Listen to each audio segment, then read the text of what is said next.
It was an ordinary evening in the small village of Ashford, nestled at the edge of a dense forest.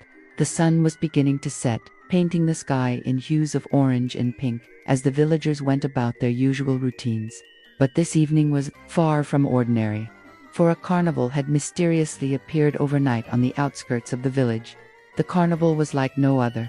The colorful tents gleamed under the twilight sky, and the sweet sounds of carnival music floated on the air. The smell of caramelized apples and hot popcorn filled the breeze.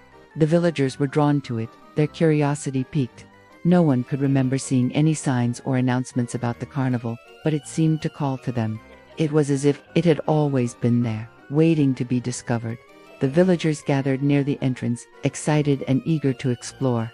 The carnival workers, all dressed in extravagant costumes and painted faces, greeted them with open arms. The rides and games looked inviting, and the atmosphere was filled with an eerie sense of joy. Laughter and cheers echoed through the air, and for a moment, nothing seemed out of the ordinary. But little did they know, they were entering a world far darker than they could ever imagine.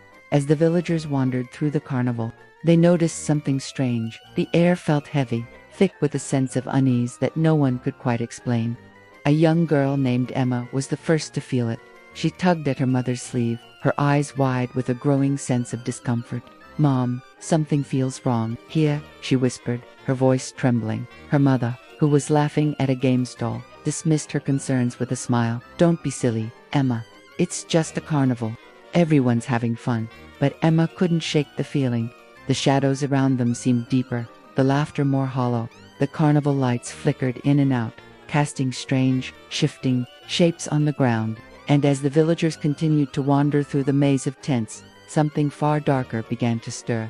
As night fell, the sky grew thick with mist. The villagers found themselves drawn toward a large, elaborate tent at the heart of the carnival. It was the biggest one they had seen so far, its entrance flanked by towering statues of jesters. The air around the tent felt cold, and an unnatural silence hung over it, as if the very earth was holding its breath. Without thinking, the villagers stepped inside. The moment they crossed the threshold, the world around them seemed to warp. The music stopped, and the ground beneath their feet shifted. The vibrant colors of the carnival dulled, replaced by an eerie, gray hue. The laughter and joy turned into murmurs of confusion and fear. The villagers found themselves standing in a strange, desolate village, a place that looked both ancient and decayed. The streets were empty, save for the twisted, gnarled trees that lined the roads. Their branches reached out like bony fingers, creaking and groaning in the wind. The air smelled of damp earth and decay. There was no sign of the carnival, only the bleak, lifeless village. "Where are we?" a man named Thomas asked, his voice shaking with unease. Before anyone could answer, a low, mocking laugh echoed through the village. It was the laughter of someone who had seen it all, someone who knew exactly what was happening.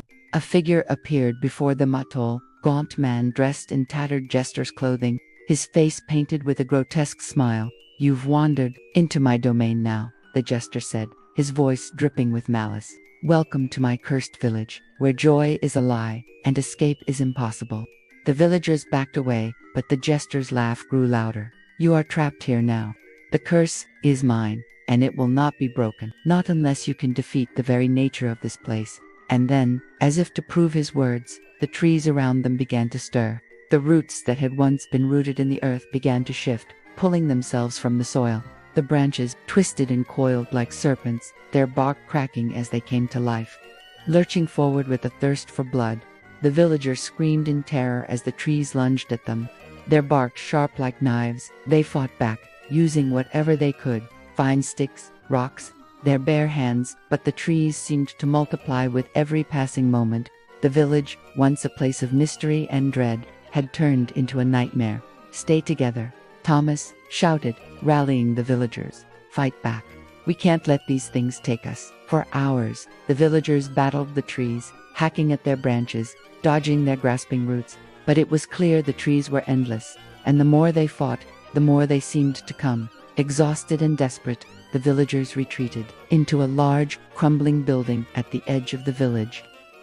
Inside, they discovered a dusty old book resting on a pedestal in the center of the room. Its cover was covered in ancient symbols, and the pages inside were yellowed with age. As one of the villagers opened the book, they found a passage written in an old, cryptic language. "I think this is it," Emma said, her voice trembling with a mix of fear and hope. These words, they could break the curse. The villagers gathered around, reading the strange words aloud. One by one, the air around them began to hum with energy, and the ground shook beneath their feet. A bright light filled the room, blinding them momentarily. When the light faded, the villagers found themselves back at the carnival entrance, their feet firmly planted on solid ground. The cursed village was gone, as if it had never existed. The carnival was once again filled with vibrant colors, laughter, and music. But the jester was not gone. He stood before them, a look of shock and disbelief on his face. How did you?" he stammered, his painted face twisted in anger. Without hesitation, the villagers spoke the words from the book once more, their voices united. The jester screamed as the magic took hold, his body writhing and contorting in agony. The carnival around them began to crumble, its tents falling to the ground, the laughter turning into agonized cries. "You are no longer welcome here, old jester," Thomas said, his voice firm and resolute. The jester's body shattered into fragments, his twisted form vanishing into the air. The carnival, once a place of wonder and horror, collapsed into dust. The villagers stood in silence, the weight of what they had done settling on their shoulders. Emma held the book in her hands, looking at it one last time. "We have to destroy it," she said softly. "If the book remains, the curse could return." And so, they did. The villagers set the book ablaze, watching as the flames consumed it, reducing it to ash. With the book destroyed and the jester gone, the village of Ashford returned to normal. Though they had escaped the curse, the villagers would never forget the terror they had faced or the lesson they had learned. Some joys come at a terrible price, and some curses are too powerful to break without great sacrifice. As for the carnival, it was never seen again.